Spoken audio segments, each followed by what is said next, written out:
Bir müddət öncə sosial şəbəkələrdə keçmiş Sovetska adlanan ərazidəki bütün tarixi binaların söküləcəyi ilə bağlı məlumatlar yayılmışdı.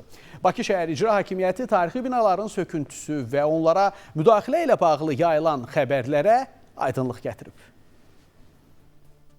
Bu günlərdə sosial şəbəkələrdə yayılan məlumata əsasən Təzəpir məscidinin ətrafında gedən söküntülərlə bağlı negativ yazılar müşahidə olunmaqdadır. Belə ki, Mirzə Fətəli Axundov küçəsində bir binanın söküntüsünün göstərərək həmin binanın tarixi memarlıq abidəsi olmağını göstərirlər. Amma bu tam yanlış bir fikirdir.